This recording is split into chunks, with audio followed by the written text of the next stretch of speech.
Il n'est pas né roi. Il n'était pas destiné à gouverner un empire. Et pourtant, pendant près de 30 ans, un seul homme a tenu tête à la plus grande puissance militaire de son époque. Son nom, Samori Touré. Et cette histoire n'est pas celle d'un conquérant ordinaire. C'est celle d'un monde africain qui refuse de disparaître.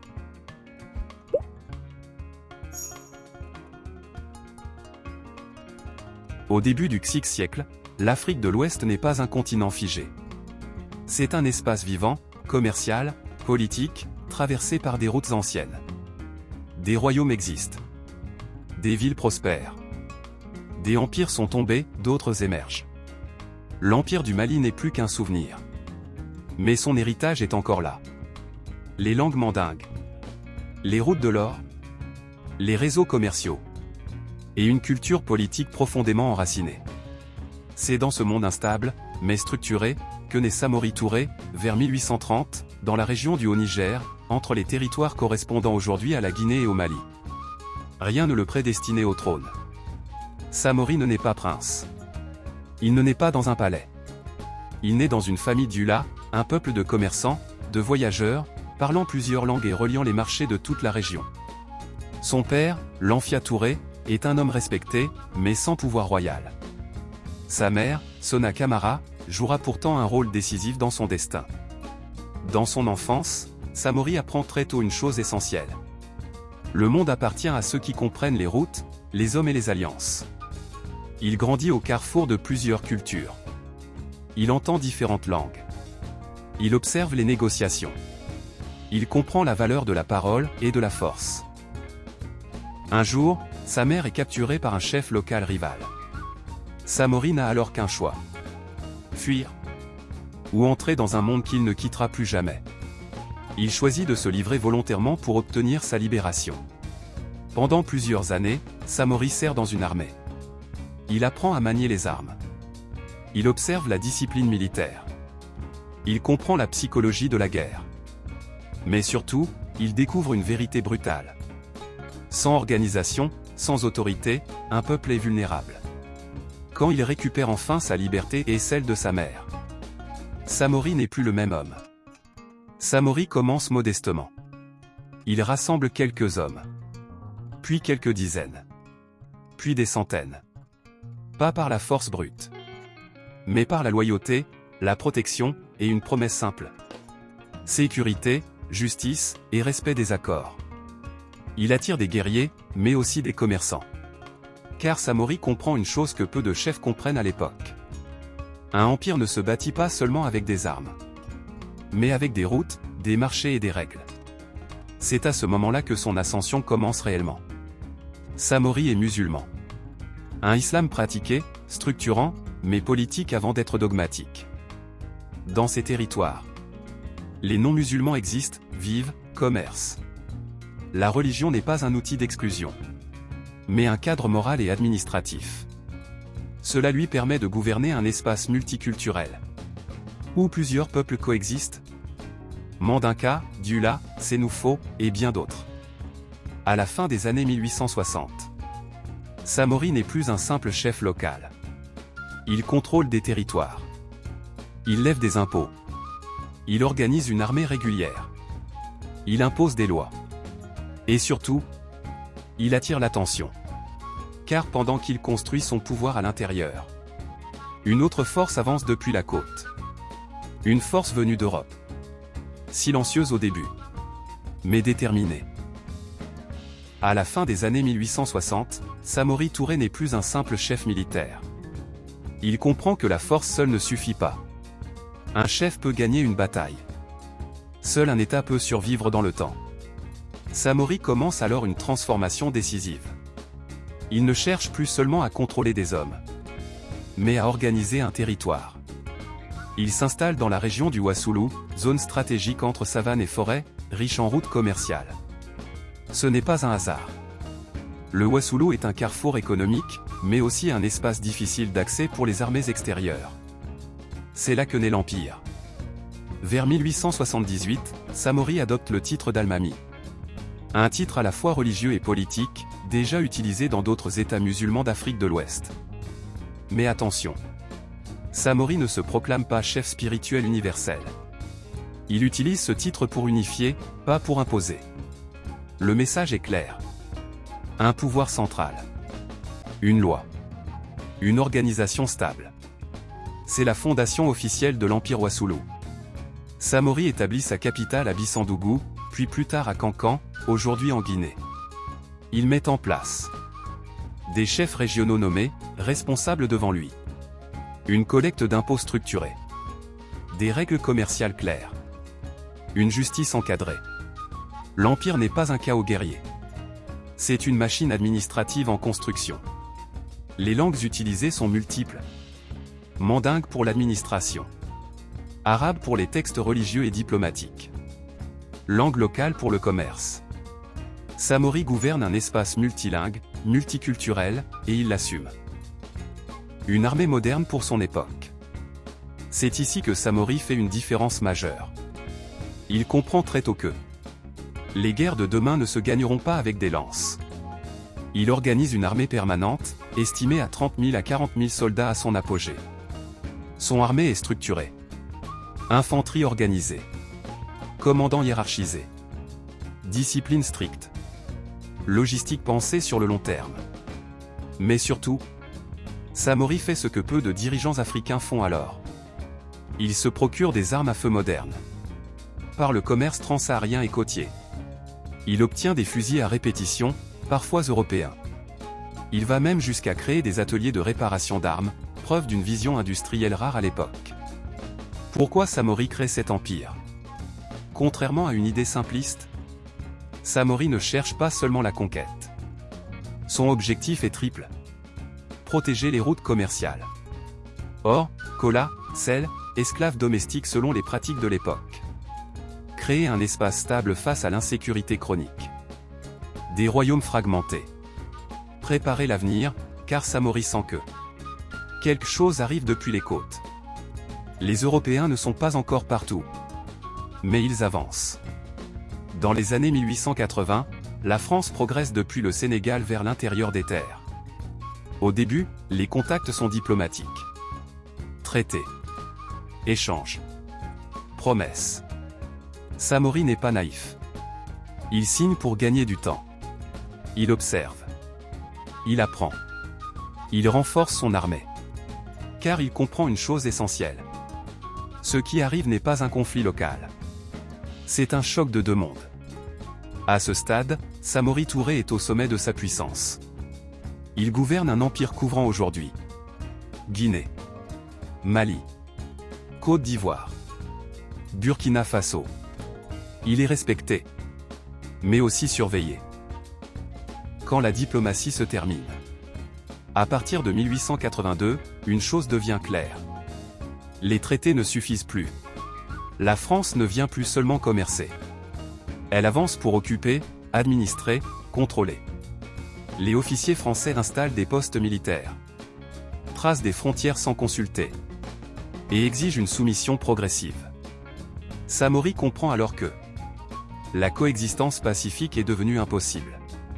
Ce n'est pas une guerre qu'il choisit. C'est une guerre qui arrive à lui. Une armée coloniale disciplinée, soutenue par un État industriel, avec des renforts réguliers depuis l'Europe. De l'autre, un empire africain autonome. Sans flotte, sans industrie lourde. Mais avec une connaissance parfaite du terrain. Samori sait qu'il ne peut pas gagner une guerre frontale. Alors il fait un choix stratégique fondamental. La guerre de mouvement. Contrairement aux royaumes qui défendent une capitale fixe, Samori adopte une stratégie radicale pour l'époque. Déplacer régulièrement ses centres de pouvoir. Ne jamais s'enfermer dans une ville. Couper les lignes de ravitaillement ennemies. Évacuer population et ressources avant l'arrivée des troupes. Cette méthode deviendra plus tard connue sous un nom simple. La terre brûlée, utilisée ici non par cruauté, mais pour empêcher l'ennemi de s'installer. Les Français avancent, mais trouvent souvent des villes vides. Des greniers déplacés. Des routes hostiles. L'armée de Samori reste disciplinée. Ses soldats, appelés les Sofas, sont entraînés, organisés, fidèles. Il utilise fusils à silex puis à répétition. Sabre, bouclier, tactique de harcèlement. Éclaireurs locaux pour anticiper les mouvements ennemis. Samori impose une règle stricte, pas de pillage inutile. Pas de chaos interne. Il sait que la guerre se gagne aussi par la stabilité interne. Entre 1885 et 1892, les affrontements se multiplient. Des batailles ont lieu autour de Cancan, Sigiri, Kong, Bouna. Aucune n'est totalement décisive. Mais toutes montrent une chose inquiétante pour la France. Samori ne s'effondre pas. Il recule parfois. Mais il ne disparaît jamais. Le problème français, Samori ne capitule pas. À Paris, les rapports s'accumulent. Les officiers écrivent. Ennemi insaisissable. Chef discipliné. Résistance prolongée. La guerre coûte cher. Elle dure trop longtemps. Alors la stratégie française change. Il ne s'agit plus seulement de battre Samori. Il faut l'isoler. À partir des années 1890, la France coupe les routes commerciales, l'accès aux armes, les alliances régionales. Les royaumes voisins sont poussés à choisir. Coopérer ou être considérés comme ennemis. Petit à petit, Samori se retrouve encerclé. Pas vaincu, mais seul. À ce stade, Samori aurait pu négocier une reddition honorable. Il refuse. Pourquoi? Parce qu'il comprend une chose essentielle. Se rendre, c'est légitimer la disparition de son empire. Alors il continue. Même affaibli. Même traqué. À la fin des années 1890. Samori Touré est toujours debout. Mais son empire se fragmente. Ses alliés disparaissent. Ses ressources diminuent. Au milieu des années 1890, Samori comprend une chose douloureuse. Rester immobile, c'est mourir. L'empire du Wassoulou n'est plus un bloc compact. Les routes commerciales sont coupées. Les alliés hésitent. Les armes deviennent rares. Alors Samori prend une décision radicale. L'exil stratégique. Ce n'est pas une fuite. C'est une tentative de survie politique. Samori ordonne le déplacement progressif de son pouvoir vers l'Est. Des villes entières se déplacent. Des familles, des artisans, des soldats marchent ensemble. Les archives, les trésors, les symboles du pouvoir suivent. L'objectif? Éviter l'encerclement total. Trouver de nouveaux alliés. Reconstituer des routes commerciales. Mais déplacer un empire n'est pas sans conséquences. La fatigue s'installe. La discipline se fissure. La population souffre. La stratégie française change encore. Face à cette mobilité, la France adapte sa méthode. Il ne s'agit plus de conquérir des villes, mais de poursuivre un homme. Les officiers reçoivent des consignes claires. Surveiller les axes de fuite. Couper l'accès aux armes. Empêcher toute reconstitution de l'armée. Samori devient une cible prioritaire. Un symbole à faire tomber. Les royaumes voisins, sous pression, se retirent. Certains coopèrent avec les forces françaises. D'autres ferment leurs frontières. Samori comprend alors une vérité cruelle. L'Afrique est en train d'être redessinée sans les Africains. Chaque traité signé ailleurs rétrécit un peu plus son espace de manœuvre. Samori ne s'effondre pas. Il continue de diriger, arbitrer, maintenir une justice interne, préserver une hiérarchie militaire. Même en déplacement, il reste un souverain. Pour ces hommes, il n'est pas un roi déchu, mais un chef qui refuse l'effacement. À partir de 1897, la poursuite s'intensifie. Les colonnes françaises convergent. Les messages circulent plus vite que jamais. Les marges de fuite se réduisent. Samori n'a plus d'accès stable. Ni aux armes, ni aux alliances, ni aux ressources suffisantes. Chaque pas devient plus difficile que le précédent. En septembre 1898, dans la région de Guélémou, Samori Touré est finalement capturé. Sans grande bataille. Sans charge héroïque. Sans effusion spectaculaire. Juste l'épuisement d'un homme. Et la fin d'une possibilité. La résistance armée prend fin ici. Samori n'est pas exécuté. Il n'est pas humilié publiquement. Il est exilé, loin de son peuple, loin de son empire. La France comprend qu'en le tuant, elle créerait un martyr. Alors elle choisit une autre arme. L'effacement lent. L'empire est démantelé. Les territoires sont intégrés à l'administration coloniale. Les soldats sont dispersés. Mais Samori est encore en vie. Quand Samori Touré est capturé en septembre 1898, ce n'est plus un empereur au sommet de sa puissance. C'est un homme épuisé, traqué depuis des années, privé de son territoire, séparé de ses proches, mais pas brisé intérieurement. Les Français ne le jugent pas sur un champ de bataille. Ils savent qu'il est déjà vaincu militairement. Ils veulent surtout l'effacer politiquement. La déportation, couper la racine. Samori n'est pas exécuté. Pourquoi ? Parce que le tuer en ferait un martyr immédiat. À la place, la France choisit une autre stratégie.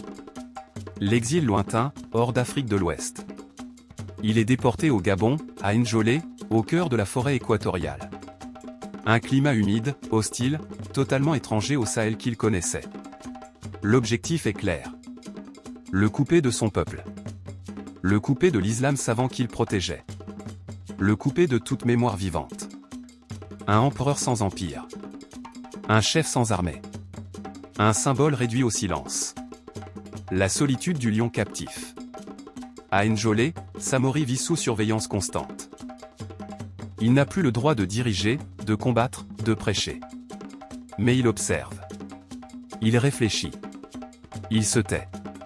Les témoignages coloniaux décrivent un homme digne, calme, jamais suppliant, jamais humilié.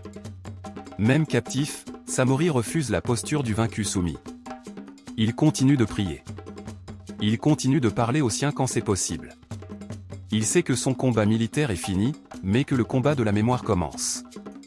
Samori Touré meurt en 1900, à l'âge d'environ 63 ans.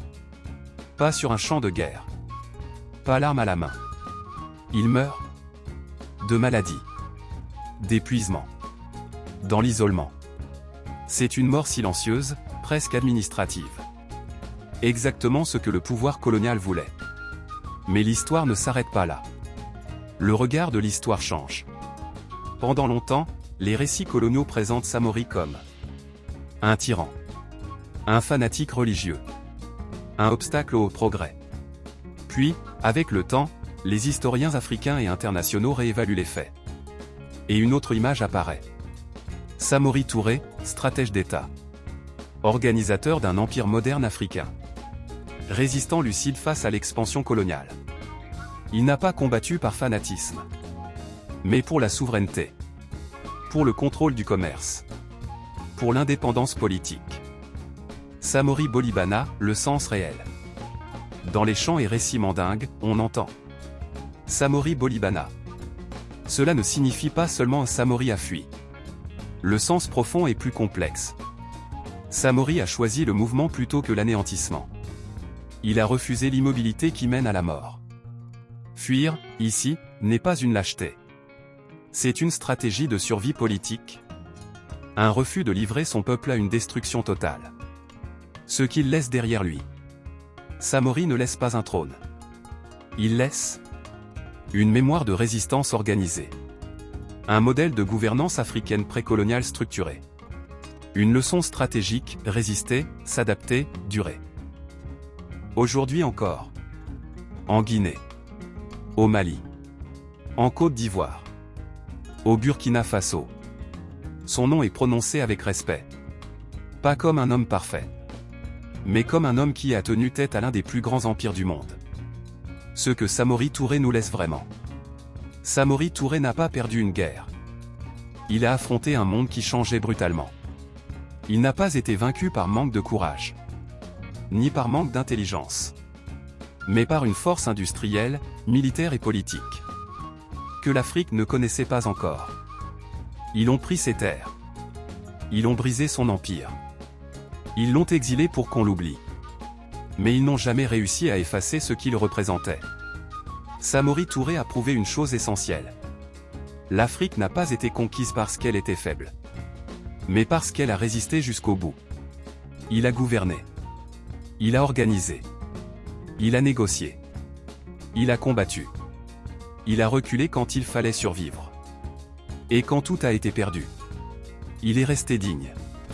Aujourd'hui, Samori ne parle plus. Mais son silence pose une question directe à chaque génération. Que faisons-nous de l'héritage de ceux qui ont résisté? Le pouvoir disparaît. Les empires tombent. Mais la mémoire, elle, choisit ce qu'elle garde. Et l'histoire, désormais, ne peut plus raconter la conquête coloniale sans prononcer son nom. Samori Touré. L'homme qui a tenu tête. L'homme qu'on a exilé. Mais qu'on n'a jamais réussi à faire taire. Si cette histoire vous a appris quelque chose, laissez un like. Abonnez-vous pour découvrir d'autres grandes figures africaines oubliées.